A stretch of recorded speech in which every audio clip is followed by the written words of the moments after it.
Welcome back to the channels, ladies and gentlemen. Today is Tuesday, and we're talking about what happens when you black out. If you've ever asked yourself, why the hell can't I remember anything that happened last night? We're gonna get it. Ready? Let's go. Okay, so I was searching around the internet and I found some information that was very helpful to me to understand why I thought that I wasn't that damn smart for the last couple decades. Turns out I was pretty much living in the blackout, and you might be too. I found some information on healthline.com, and you can look it up as well because I'm going to put the link in the description below. But this just gives you a small snapshot of what actually happens during a blackout. Here we go. What makes a blackout? A blackout is a temporary condition that affects your memory. It's characterized by a sense of a loss of time. I know for a fact that I lost about 2 decades, almost 3, of my life in a blackout. And I couldn't figure out why. I just don't remember anything that I ever learned during that period of time. This might provide a little insight. A blackout occurs when your body alcohol levels are too high.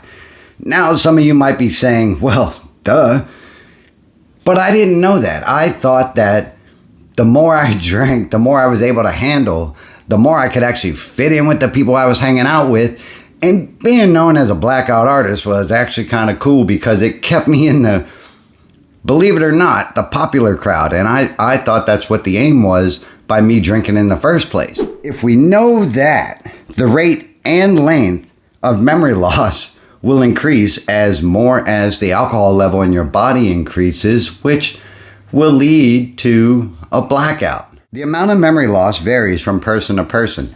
Now, I know a lot of folks who blacked out all the time and they never had any issues with recalling what happened during those periods. Now, they were a bit scattered, but for me, even still to this very day, I'm grabbing onto snapshots that, happened 10 years ago, 15 years ago, and they're all fresh in my mind, and it makes me say, what the hell was I thinking, and why would I poison myself that much if I knew that I was going to lose all my memory of anything that happened?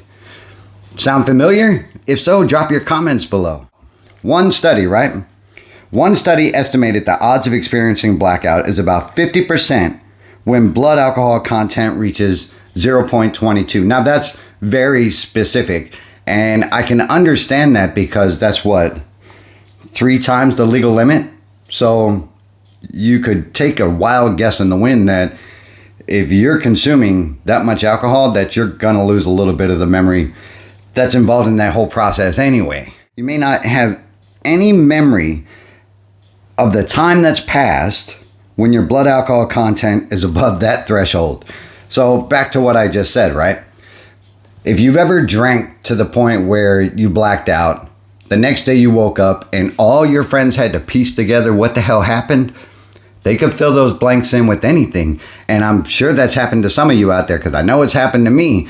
And I believed it because I was like, man, I don't remember it in the first place. So it's quite possible during that blackout that I did this or that. And I don't know.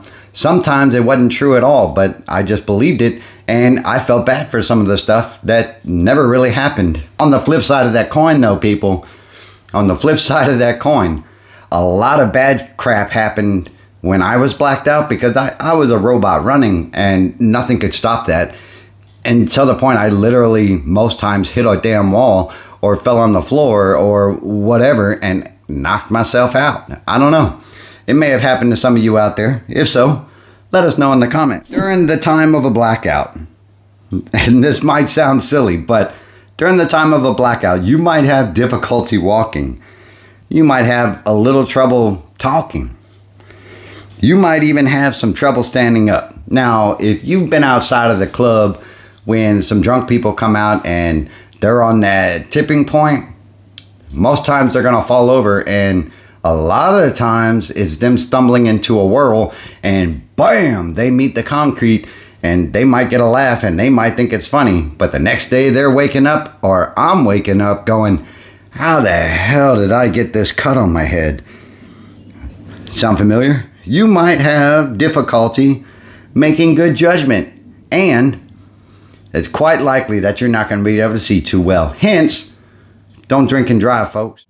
There are several factors that can affect your body alcohol level. Now, this is not an educational class, folks, and I'm not a doctor, I'm not a psychiatrist, counselor, a social worker, a rehab technician, or any of those variables. But I did drink for 23 plus years, and I have been sober, living sober for 6 years now.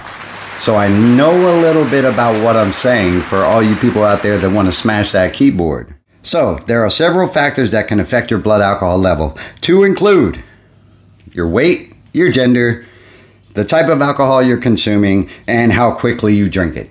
Those are no-brainers, right? But for me, it was full throttle or no gas. What I mean by that is, if there was 1 to 30 beers sitting in front of me, every one of them was going to disappear and/or until I passed the hell out.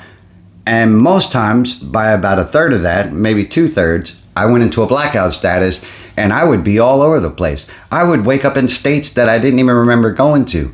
I would wake up on top of buildings that are 3 stories tall with no roof access. I would come to literally on a subway rail on the track going, what the F? And nobody around me. Now, I went out with a bunch of people that I can recall, but where'd they go? I don't know. They probably got tired of babysitting me. Could have happened. Could have not. I don't know. Now that we know that, folks, and I'm just spitballing here, but chances are you've blacked out too. Now, what causes a blackout? After all of that we stated, there are 2 types of blackouts, a partial and a complete.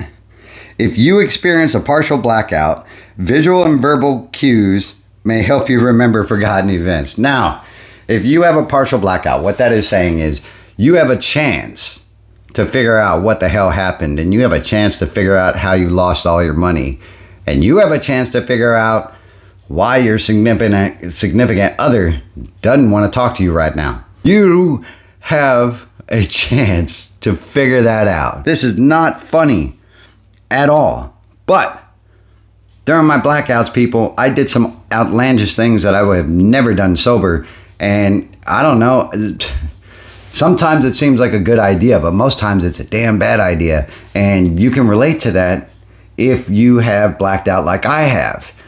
Back to this, right? If you have a complete blackout, your memory loss is permanent. It's not coming back, folks. Even with cues, you're unlikely to remember what happened during this time. And that goes back to what I said about waking up on the tracks, right? If you have a complete blackout, your memory is gone. You're not going to recall that. And you know what? I recall it now, some of the stuff. And this is 6 years later after I've stopped drinking. I'm getting flashbacks, like I said in the beginning, from 10, 15, 20 years ago.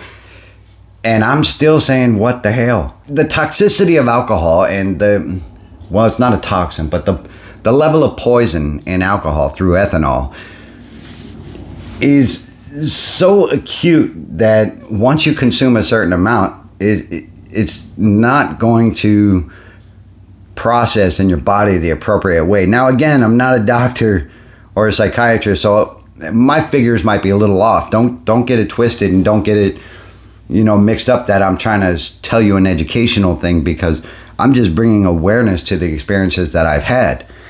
And it might help you. If it does, folks, smash that like button. If you've gotten any value so far from this video, consider subscribing, because you might be able to contribute, and/or it might help you in some way. Share it with someone else who might need it. Life is a garden.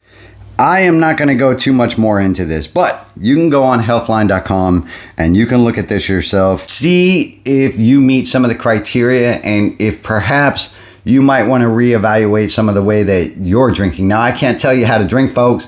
I cannot take your inventory. I can only tell you my experiences. You might be experiencing this as well. A blackout can also be caused by epileptic seizures, fainting, low blood pressure, psychogenic seizures, low blood sugar, certain medications, and oxygen restriction, folks. Now, with that said, these are different factors than alcohol-induced blackouts. So if you experience any of these as well, please go see a medical physician or go to an emergency room. And if you need any help with alcohol and you don't know how to get it, there are some links below that can help you out. If you want to go to an Alcoholics Anonymous meeting, go to www.aa.org. That link is right there, and it's also below. And if you just want to reach out and talk to somebody about your substance use or how to, get the treatment and everything else, there is a substance abuse and recovery hotline also below. Feel free to hit me up anytime, folks. I miss all you people who I've, reached through this channel and who I've conversed with through this channel. So don't be strangers. Folks, life is a garden. Dig it. And guess what? With all that ramble, I'm going to see you in the next one. Have a good day.